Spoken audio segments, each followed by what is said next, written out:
Okay, nice. The meeting is now recording. I'm sharing my screen.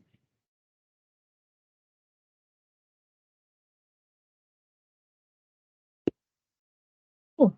So thank you all for joining I'm actually gonna cut my camera off so it's not weird. Thank you all for joining the technical interviewing workshop today here with Fast Enterprises. I know we've done a little bit of introductions, but I think we can do it, at least the three of us can do it one more time to give you a little bit of background on kind of our roles within Fast and how long we've been here and different things like that. So I'm again Alana Hudson. I am a recruiter here at Fast Enterprises. I'm actually based in Memphis, Tennessee, and I've been with the company for a little over 7 years now. My name is Caroline, and I am an implementation consultant at FAST, which is our software developer position. It's what most of our employees are. I've been with FAST for a little over a year now, and I work in the Montgomery office at the tax site with the Department of Revenue. My name is Emma. I am also a recruiter with FAST. I have actually been a training coordinator with FAST for the last 2.5 years, but just like made the switch. Hello. And I'm currently based in Manchester, Connecticut, but I will be moving to Dallas in January. Nice. Awesome. So just to go ahead and kind of dive right in. So what we're first going to talk about a little bit, and I want that to go away. Oh, sorry. I just wanted that to go away. There you go. Oh, there it is. Nice. So first we're going to do a quick overview of Fast Enterprises. Well, you guys have some info on what we do as a company, kind of how we operate and where we are, and then kind of dive into the workshop and what a technical workshop could look like. And this can also be applied to other industries in a different way based off of some of the activities that we'll discuss today. And then just have like a quick Q&A or discussion about like what this could look like, how you feel about this kind of stuff and how that could look going forward. So a little bit of backstory on FAST, and I'm going to put a bunch of this up in advance now. But Fast Enterprises is a software development and IT consulting company.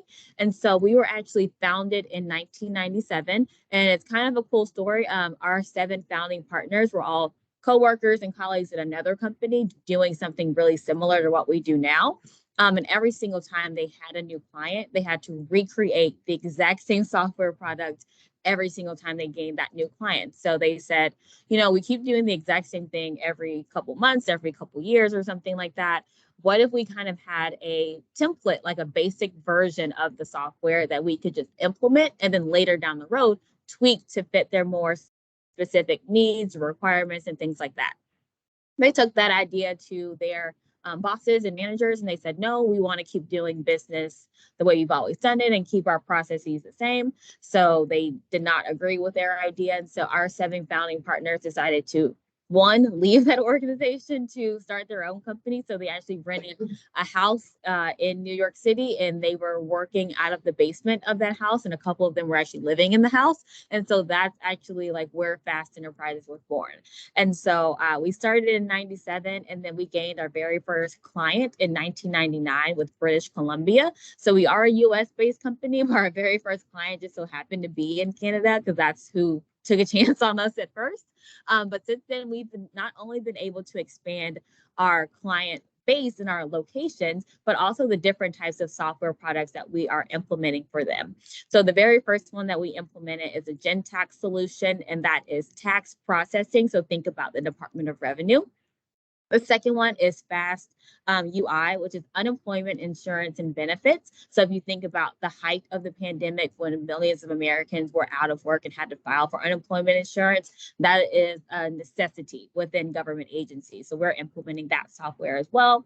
In 2011, we implemented our Fast DSVS software, which is driver licensing and motor vehicle registration. So very simply put, literally the software that's at the DMV if you were to renew your driver's license. And then our latest one is Fast CSE, and that is child support engagement. So that's working with the Department of Child and Family Services. So in a very simple way, thinking about if anyone's ever had to make child support payments or receive benefits through child support, that's what that software is working on and maintaining for government agencies. And now we've really expanded from those first few sites to now we have over, I think, over 50 locations in the United States as a whole, where we are implementing at least 3 of our software products across the United States. A huge part of our company culture is that we do have our employees relocate for our opportunities. So for our internships, interns do relocate for the summer. So you could be almost anywhere across the United States. And we do provide housing as well. So that's super nice, a really nice perk. And then for a full-time opportunity, that is relocation every 2 to 3 years on average. So you would be moving around in your career with FAST and getting to explore new locations in different areas. But you also get to tell us your preferences. So top 3 places where you really would like to relocate to, and your bottom 3 locations, you're like, yeah, absolutely not. Dear God, never send me there. I don't want to be there. And we can guarantee to keep you out of those bottom 3 locations. So if anyone has ever thought about like moving around, at least, initially after college or for that internship, this is a really great opportunity to do that. And you also get to do it on someone else's dime, which is super nice that you don't really have to pay for any of this as well. So definitely consider relocation if you haven't thought about it before. It's a super cool opportunity, especially here at FAST. And then a couple of things that you'll do at FAST, which kind of ties into some of the activities that we'll do later on in the workshop. All of our positions are, not all, majority of our positions are technical roles, as we are a software development company. So we have our implementation consultants, as well as our internship within that. And so that is a blend between programming the software and working and consulting directly with the client. So doing the business side of development as well as the technical side of that as well. And then our technical team member position is more IT focused. So handling some things within like network configuration, database administration, system security, debugging, some different things like that.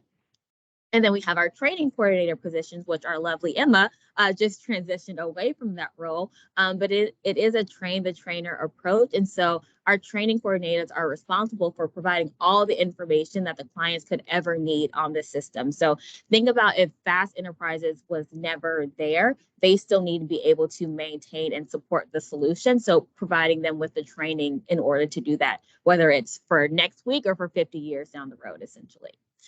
So those are just a handful of our positions that we always have available. We do have additional roles on our website that would be more specific to different areas, whether within tech or on the HR business side as well. So definitely check those out. But in terms of the technical side, the implementation consultant, the implementation intern, and tech team will probably be your go-tos as well. But now moving away from some of the FAST information and going into the beginnings of the technical workshop. And so we are going to work on 3 different areas today. And we have a couple activities. Some we'll do together in real time. A couple will give you guys the resources to use, and you can do them in your own time. But we're going to start with an analytical activity. And so analytical activities are more so some of those tests or activities you may get in an interview process, whether during an actual interview or if you get an email that says, hey, we need you to complete this activity prior to your next step or something like that. So I'll give you an example of what that could potentially look like. For our more technical roles, we are using like whiteboard or logic questions. A lot of these are just problem-solving questions, so more situational. So a great example of what a logic problem typically looks like is like train A and train B kind of questions, basically.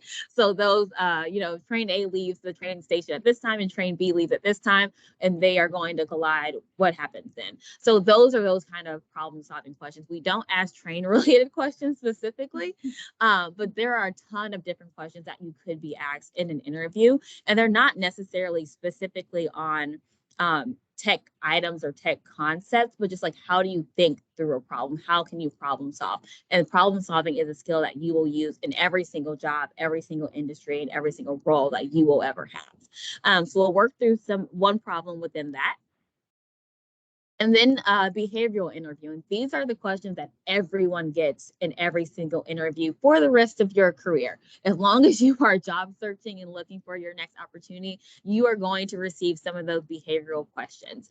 And so we're going to go over a few common questions that most recruiters ask, especially for early career candidates and things like that, to give you some resources and tips on how to best answer those questions. We're first digging into the analytical activity. And so the analytical activity itself is just one part of our interview. So within FAST, we do actually use an analytical activity, and Emma has a few. If you don't mind passing those out. You guys don't have to do this right now. If you want to try to guess some of them, you can. And we also have the answer sheet. So if you want to start it and you want to see what the actual answers are. But these are just different problem solving questions. So think about like different little activities you used to do as a kid in middle school or high school or elementary school. Some of the questions are more math based, like add a value to each image and what equals 20 or something like that. And some of them are more word or English based. So like unscrambling a word or re-scrambling words to make new words and things like that. So really the point of those analytical activities is really, number one, time management. Most times they'll give you, if it's in the middle of an interview, they may say you have 30 minutes to complete this. And it's probably 30 questions if you have 30 minutes, or it may be 25 questions for 20 minutes or something like that. And so how can you manage your time during that? If you find yourself stuck on a problem, do you stay on that problem until you get an answer for it, or do you move on and then come back to it? So some of those same strategies you probably use like when you are studying for the ACT or the SAT and different things like that. So time management is one portion of that. And then it's also about, can you make changes on the fly to your work? So the very last question on that for my techies is a pseudocode question. And so in an interview, we do ask pseudocode questions to our candidates, and we'll ask you, how can you like improve this? So if you use a very long answer, a very brute force kind of method to solve a question, we'll say, okay, yes, you have the right answer, but is there a way that you can optimize this and make this better, or like make it easier to read for someone else? So are you able to do that on the fly or in real time? So that's one aspect of those analytical problems. But the point of this is, it's very easy to get caught up in this, because when you get a test, it seems like everything is riding on this kind of test or activity, but in reality is only just one part of the entire interview process. And so, for example, within FAST, we do a very similar activities, not those exact questions, but for the most part, the same activity. And ours is 30 questions, and we do provide 30 minutes for candidates to complete that within their final interview. And so the average score for that is like 15 to 19. So that's a little bit between like 50% and a little bit above in terms of what you could score. So we're not looking for people to completely get like 28 correct or 30 questions correct, because it is more about problem solving. And we know some people do really well with like the math related questions. I do not. And then some people do really well with the word ones, which is what I did better on when I took that activity. So it's more so just a way to show, how can you think on the fly? How can you like work through problems on the fly and different things like that? And just like, what is your mental process within doing that, as well as that time management skill again. But like I said, it's only one piece of the puzzle. And so it's just a really small part of the overall interview process. Any questions on the analytical activity? Yeah. So will there be coding languages, or is it only? I'm recording, so I'm going to repeat your question. So the question is, are there coding languages, or is it only pseudocode in the activity? Yeah. It's only pseudocode. So you can use any language, and most companies will tell you you're fine to use any language if they have something super specific they want you to use, like the MIS department here uses C#. I think you guys may use C# as well. And so if they want you to use C# specifically, they'll tell you, using C#, can you code this, whatever the problem is, or something like that. But if they say pseudocode, you can literally write it out in sentence form, and that would work just as well. Great question, though. So next, what we're going to get into is a logic problem. And so logic problems are just those whiteboarding questions that we mentioned earlier. So these are questions that an interviewer may ask you during an interview. So they may hand you a piece of paper and a pen or say, hey, we have a board here. You can grab a marker and try to work out this problem in your own time and kind of work through a solution. So I'm actually going to have Caroline take the lead on walking through the logic problem we have. Okay, yeah. So I'll just first read through the problem and then we can all talk through kind of just what we're thinking and then come to an answer together. So for this problem, we have 3 boxes. One is labeled apples, another is labeled oranges, and then the last one is labeled apples and oranges. So we know that each of these boxes is labeled incorrectly. And so you can ask me to pick one fruit from one of these 3 boxes. And we're trying to figure out which box is which. So which box should we guess to figure out all the 3 boxes? Does that make sense? So, what I understand from this, be allowed to pick one fruit from each box once. So we can only pick one fruit total. So we've got our 3 different boxes and you can say, okay, I want you to pick a fruit from this box. And they're already all labeled, but they're labeled incorrectly. One fruit from all the 3 boxes, we have no idea what's inside them. Black boxes, no idea what's inside. You'll know which box I'm picking from. And so I'll pull out a fruit and you'll see the label of that box and you'll know that that label's wrong. Does that make sense? If you want, you can grab a marker. Yeah. If you want to do it on the whiteboard. Mhm. Or no pressure. Wouldn't you just change the labels? Just move the labels? But you want to do it correctly. So how are you going to figure out how to correctly label? Almost like what fruits are in that box, if apples in that fruit. But you're only going to know one fruit from one box. Yep, exactly. So we've got, this is how they're labeled. So we have our apple box, our orange box, and our apple and orange box. But all of those labels are wrong. So I'm going to pick one fruit from one of the boxes and y'all get to choose which box I pick it from. Okay. So, take one from the apple box. So if I do that, so I pull out, let's say I pull out an apple. So, if you pull out an apple, there's only 2 possibilities. Either it is an apple box, and it also could be an apple and an orange box. So Yep. it is definitely not an orange box. Correct, because we know there's an apple in it. But what do we also know? It is labeled as an apple box already. Yep. Mm-hmm. So there is a great chance that it is an apple box, but in my opinion, it could also be an orange. So we also know that all the boxes are labeled incorrectly. So we know it can't be the apple box. Oh, yeah. Mm-hmm. So it is. Yep. Okay. So now how do we know what the other 2 are? So since the other 2 are labeled correctly, this is an apple. Yep. And we can just switch these 2. This is an apple box.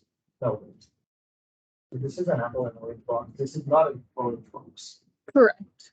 This could be either an apple box or it could be no, it's not an orange box. You know that already. Correct. Yep. So this is an apple Yep. box or orange box. Yep. But now, say I pulled and so you're correct. So in that scenario, you would have gotten them all correct. But let's say I pulled an orange out of that apple box.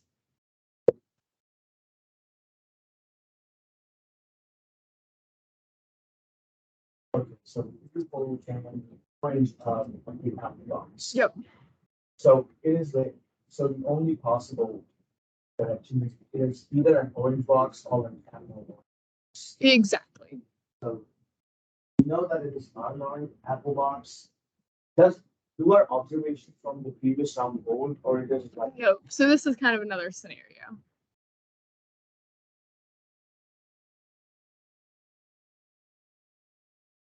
So is there a way to know kind of which one it's going to be from those 2?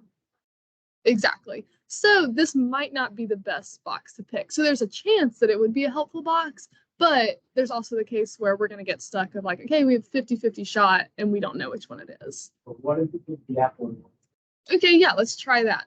So say I pull out an orange. So people have an orange, it is definitely an orange box, because it cannot be. Exactly, yep. So this is not an orange box, this could either be an apple and orange box. Yep. Mm-hmm. Box. I mean, still be this. Orange, apple. We already know the Mhm. last one is an orange. Yep. So there aren't two orange boxes. That's what is an orange, so this is definitely an apple. Yep. Since this is an apple and orange, this becomes an apple. Exactly. So that's the one where you're going to want to select. And so it's just important to kind of think through, okay, there's cases where one box might work, but there's also the chance that it's not going to work out. So thinking through both of the possibilities. What if we draw an apple from the apple and orange box? So then it would kind of be the same logic. So if we pull an apple, what do we know that box will be? So if you pull out an apple, this is an apple box. Yep. It can only be an apple and orange, this can be apple and orange, or apple box. I think you have those split because we know it can't be an apple Yeah, it box. can be. The only possibility would be an apple and orange, but since it's already an apple. Exactly. Yep. Yep. So it works either way for that one. Whereas the other one, it'll work for one, but not for both. So yeah, great job. I would say kind of just like whenever you are, so in an interview, if you're going through a logic problem, one of the most important things is just to talk through your thought process, because like a lot of times we don't care if you get it right away. We just want to see how you think. So like, are you able to think analytically? Are you able to problem solve with like, okay, if I do this, this is going to happen. Oh, that's not going to work. And then two, when you talk through, the interviewer is able to also kind of help you and like give you a little hint of like, okay, good point, but consider this. So like for the first one, you were able to be like, oh yeah, that works. But then it's like, oh, now what if that was actually an apple or whatever it was. But so just talking through it and like being okay if you don't know it. Because like we don't care as much like, oh, you got it wrong. Like that's bad. Like, no, it's like, are you able to problem solve and think through and take hints and be like, oh, okay, that's a good point. Let me work with that and see if I can solve it. Yeah. Yeah, and like Caroline was saying, a huge part of it is really just like the thought process. It's like they're fun. They can be fun questions. I'll say that they're not always fun, but they can be really fun questions. And it's more so just to see how you think through something, how you work kind of on the fly. Because no matter what position you're in, if it's marketing, if it's a tech related position, if it's business analytics or accounting, you're going to have problems that come up. And so it's really about how can you sit and kind of work through those problems and think about the different situations or scenarios that can come from those different problems. And another thing that we are looking for within these kind of situations is also like drive. Like if, for example, if you are having issues solving this problem, like, did you just give up? And so an interviewer will say like, oh, okay, he just said, yeah, I don't know. Like, can you give me the answer? And that's not a really good sign. And so even if you're really having a hard time coming to a solution or coming to an answer, as long as you keep trying and keep asking for help or hints, you don't want to every single minute say like, oh, can you give me another hint or can you give me another hint? But take any hints that they're giving you and try to use that actively to work towards a solution.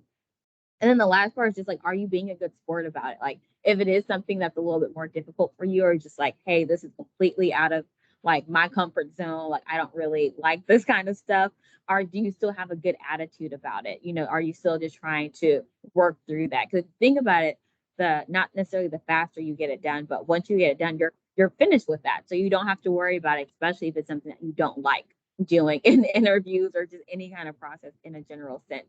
But it is a nice opportunity just to learn and to kind of pick someone else's brain about how to do different things. But again, like the analytical activity, this is also just another small part of the interview process and the puzzle. And so those two things don't make up your entire interview, and they don't kind of solidify if you get an offer, if you don't get an offer, but they do add to, the total thought process of what your interview is thinking in terms of you and your skill set and different things like that. So next, what we're going to get into is those behavioral questions. So we have a few questions here, and I'm going to put them all up. And these don't look like tough questions, but when you're in the middle of an interview, they can be really tough questions. The hardest one up here is tell me about yourself. And no one ever thinks that that's a hard question, but as soon as someone's like, prime example, yesterday we had to think of fun facts, and everyone is immediately like, I don't have a fun fact, or I don't do anything exciting. It's like everyone has a fun fact. So just think about like what way you want to present yourself to your interviewer or the recruiter, whoever it is that you're speaking with. So if you've ever done an elevator pitch, that 30-second pitch, that's a great way to introduce yourself and answer the tell me about yourself question to a recruiter, because you can simply say, hi, my name is Alana Hudson. I'm a junior studying computer science at the University of Alabama. I am really interested in a software developer internship because I really want some industry or real world experience where I can learn from a mentor. And I love computer science because I love the creativity behind things. So it can be something super simple like that. I know we really clam up, even when people are like, tell me about yourself. I still clam up. I'm still like, I don't know. What do you want to know? So it can be a difficult question on the fly to answer, but if you kind of practice in advance, you can have kind of a solid, repeatable answer across the board for anyone that you're talking with. Some of these other questions also don't seem difficult, but it's all about how you answer them. So the greatest weakness question, a lot of people think about that in a really negative light. One way that's super easy to flip that and can really like help you to shine your own light in a way is to, even if you say something that is a weakness, like for me, I talk really fast. So I have to be really cognizant of that. Like even now, like every so often I feel myself speeding up and then I try to slow myself back down in the middle of presenting, right? And so if someone were to ask me, what's your greatest weakness? I could say that, oh, my greatest weakness is that I talk really fast. I talk really quick. Like I'm good with words or something like that. But you can flip that to say, instead of phrasing it as my greatest weakness is, you can say my area of opportunity is pace when I'm speaking or pace when I'm presenting. I speak a little quickly when I'm presenting in class or in my project. And so I'm really working on slowing down. So I've done that by recording myself and asking people to watch me present and give me feedback. So that's a really great way to flip the question. That way it puts you also in a positive light, but then your interviewer is thinking, oh, they're super cognizant of aware of how they do things or how they work, and they are taking active measures to continue to work on that. So your interviewer think pretty highly of you in that situation. The where do you see yourself in 5 years question is always super weird. It's just like, hopefully still at a job. Hopefully, I'm still at this company if I get in this company, or, hopefully I have my degree, if you're a freshman and you're working towards college, working towards your degree and different things like that.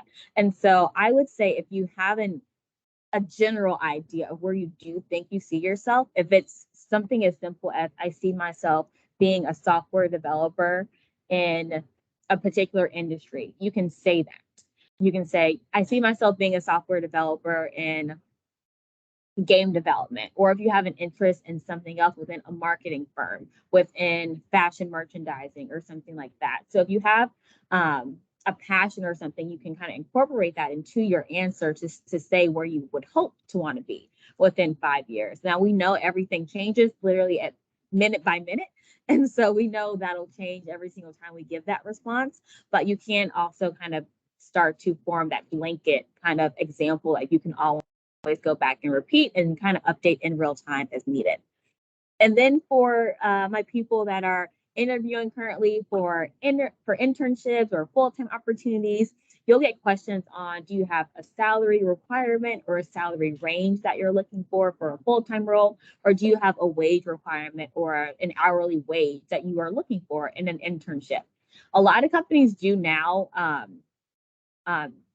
have that information included in their job postings and things like that. It is now okay. It didn't always used to be like that, but it is now okay to also ask the recruiter about salary. So if they're asking you, do you have a range or requirement that you are looking for? You can also say, yes, I have. I'm looking for $25 an hour to $30 an hour for an internship. You can say, what is the hourly wage that you guys are providing for this internship as well? It used to be more taboo. It is an easier question to ask. But I would say in terms of answering the question, I would definitely say do your research in advance. There are great websites like payscale.com. You can look up different salaries for different job titles. So like software developer, graphic designer, marketing manager or something like that. You can look at the industry average across the United States for a particular job title. Then you can also take that industry average, so that annual salary, right, and then compare it across different cities. So like what's the difference for different cost of living? If you make $30,000 a year and live in Tuscaloosa, how much do you need to make to live in Chicago, basically? And so it'll show you that kind of information that like you can be prepared when these questions come up. You can say, oh, I know cost of living in Chicago is probably 80 times higher than Tuscaloosa, 80% higher than Tuscaloosa, right? And so going into an interview saying, oh, I'm looking for a salary of $95,000 per cost of living between Tuscaloosa and Chicago. They can't dispute that because they can also go back and double check that too and say like, okay, they actually did their research. Most people won't go back and double check that because you sound like you know what you're talking about. Like you're very confident when you say, you know, like I double checked cost of living adjustments and this is what I would be looking for in a salary because of that. So it seems like a really hard question to ask, like what are your salary or wage requirements? But as long as you do that research and have a number in mind, we're fine, we're good. Most recruiters or interviewers should be able to provide you with resources. If someone's like, oh, I absolutely have no idea, I've never looked at salary before, this is my very first interview, I provide the same resources I just gave out. But then also you have to think you don't want to oversell yourself. So if you do that cost of living between Tuscaloosa and Chicago and it's 95,000, you may not want to say like, oh yeah, I'll take 115. And it's like, okay, I know that's not right. Like that you're trying to get over a little bit. Because you think about some cities you can't get that much. Like especially if you're in New York City or LA, you can make a lot of money. But if you are living in Jackson, Mississippi, and you're asking for 110,000, it's like, I don't think you really understand how salary works. Like, unless you're the CEO maybe of a company, like I don't really think that's feasible. So you do want to actually be true based off of your experience level and your location and different things like that. It's okay to like bump it up a little bit. You just don't want to exceed it to like a crazy number or anything like that. But you're always going to get like, these are just a handful of questions that you could get in an interview. Like I said, these are behavioral interviews. And so these are questions you'll typically get, but you can also practice these questions as well as Google how to answer these kind of questions. And there are tons of example responses online where you can basically copy and paste and like just insert your own little details there as well.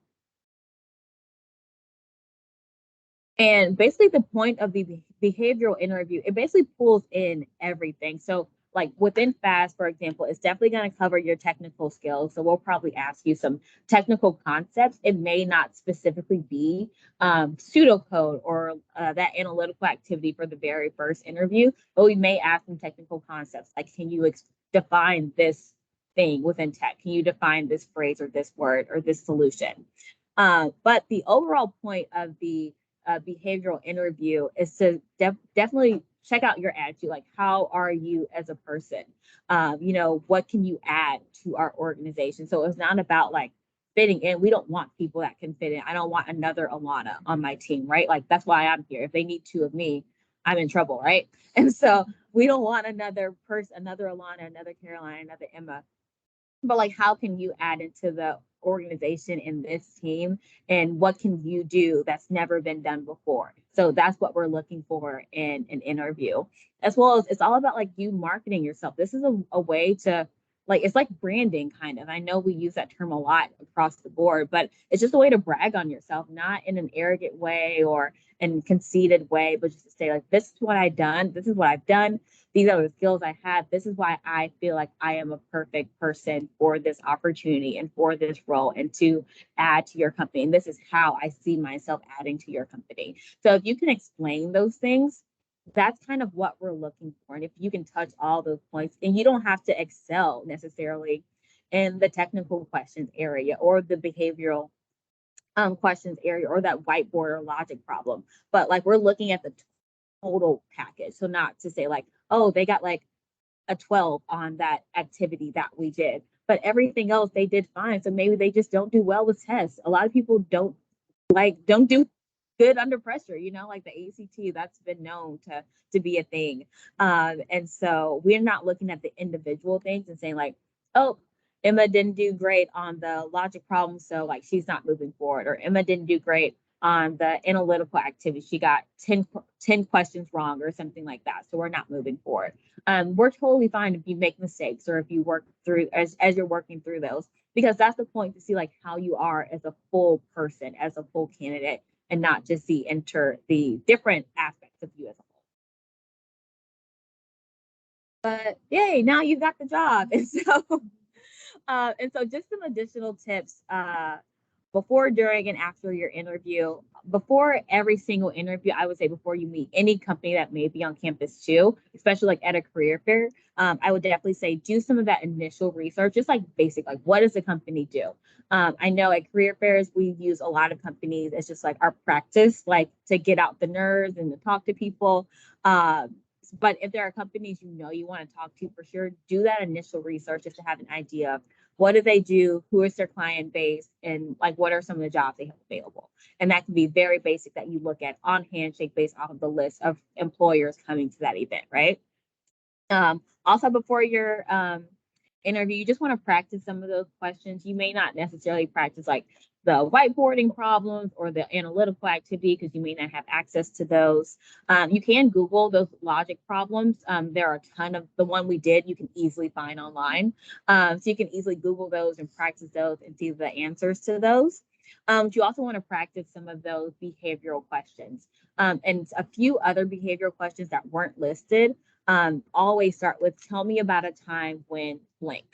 And so those questions are best answered using the STAR response, and STAR stands for situation, task, action, and result. And so it's a nice way to kind of break down an answer and a response to that and to hit every single point to say like, oh, this is what the problem was. This is what our task was in terms of the project. This is the action that we took when we had an issue or a hiccup, and then this was the final result of that. So the STAR response, and you can always Google that too. I remember when I interviewed for an internship, my mom said something to me about the STAR response like 2 hours before my interview, and I was like, I have no idea what that is. So I Googled it super quick, and I wrote down like 3 super easy examples that I could easily switch out, but depending on the question. So if they say, tell me about a time you worked with a difficult person, I made a quick response for that. Tell me about a time when you had a project that completely changed towards the end of the deadline. So creating a response for that. So if you practice those questions, you'll be more confident while answering those. You don't feel like you have to kind of pull an answer out of the sky and say, like, I really don't know, or I've never really had that situation. I'm not telling you guys to lie, but even if you kind of have to fib a little bit to make the answer work for you, you can do that as well, but keep it as close to the truth as possible, basically. And then you do want to do that research on salary or hourly wages for those opportunities. Sometimes you can just look at the job description to see what's actually on the website, or you can do that actual research based off of the position or the city. And you just want to double check the job description by reading that and making sure that what the job description says is something that, one, you understand, and 2, that you feel like that's something that you are interested in doing for the long term, essentially. And then during your interview, you definitely want to find different ways to stand out. You can do that by asking questions to your interviewer, phrasing things in different ways. Like I said, turning your weaknesses into areas of opportunity. That's a really great way to stand out. using I statements versus we statements. So really taking ownership of what you've done and what you are responsible for. Even if you're talking about an example of a group project, state what your responsibility was in the group project instead of saying, we did this, my group did this, I had a group project, my responsibilities in the group project were blank. And so really taking or showing how you take the lead and how you take ownership in different activities. And then you just, in a general sense, want to show interest, like ask questions about the company as a whole, about that recruiter, that interviewer's experience in the company. What do they like about it? Like you can ask them, like, can you give me a pro and a con of the organization, or something that you really, really like, or something you feel could use improvement in the organization, or what's been your best experience in your position. So questions that kind of also get the interviewer talking, but also helps you to shine light on, how the company is, the company culture, the team dynamics, and different things like that. And then at the very end of the interview, you always want to know what's coming up next, the next step. So, when will you hear back?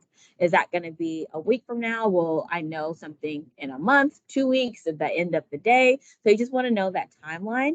And then some people think this is a little outdated now, but it doesn't hurt to send a thank you email. You don't necessarily, it used to be that you sent an actual card in the mail, but now an email is totally fine. I would give it at least a couple of hours or till the next day. I have had some people, like, I end a call at 2:30, right? 2:32, I have a thank you email in my inbox. It's like, okay, I know it's a copy and paste, and I'm totally fine with that, but just give it a little bit of time before you send it.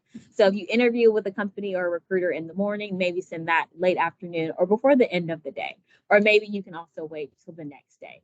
Or if they told you that you would hear something back in a week and you haven't heard anything, that's a great way to ask for an update. You can send a thank you /update email saying, oh, thank you so much, Alana, for speaking with me last Thursday. I really enjoyed the conversation and learning more about FAST Enterprises. During our conversation, you mentioned I should hear something back within a week. So I'm just checking in on to see if you have any status updates. And that can be something super short and sweet. Nothing you send has to be like paragraph long or anything, just a very quick thank you or an update email, essentially. And then these are just a couple of articles that some top industry leaders have said about like interviewing and kind of what their processes are. And so Google, I'm sure if you're interviewing for a tech role in Google, their process is very long, I've heard, and very strenuous and super techy. So they definitely want you to be prepared on the technical side because they do a lot of different coding related challenges and interviews within their process. I think some of the rounds can go up to like 7 or something like that. So like a ton. And most of those are all super tech related. Even if they tell you it's not a technical interview, you'll probably get 1 or 2 technical questions. So you do just want to be prepared for that by just brushing up on whatever your technical skills are in advance. Glassdoor says to have a GitHub account. And so a GitHub account, for anyone that's never heard of that, is just a website where you can upload all your projects. So kind of like how I know like marketing majors will have like a portfolio or something like that, right? And so it's kind of like your virtual portfolio. So you can add in all your assignments and projects you've ever worked on and have them all in one place. And a lot of people put the link for their GitHub on their resume. Like I have my LinkedIn on my resume, but someone else may have their GitHub link. And then LinkedIn, going back to kind of that logic problem question, you don't need to jump to a solution. Like really think about, what the problem is asking you, ask follow-up questions when you feel like you need more information or if you're feeling stuck on that problem, and use those resources that you're given to go through that process. So those are just a few things. These came directly from articles from each one of these organizations, but just a few tips that some of the industry leaders that are constantly hiring for people have mentioned throughout their own interview process. Well, that kind of sums up the technical interview workshop and presentation. Any specific questions we can answer for you guys? Fast things, 50 different locations, right? Mm-hmm. So if someone applies for an internship, I know that the pay scale would be fixed, like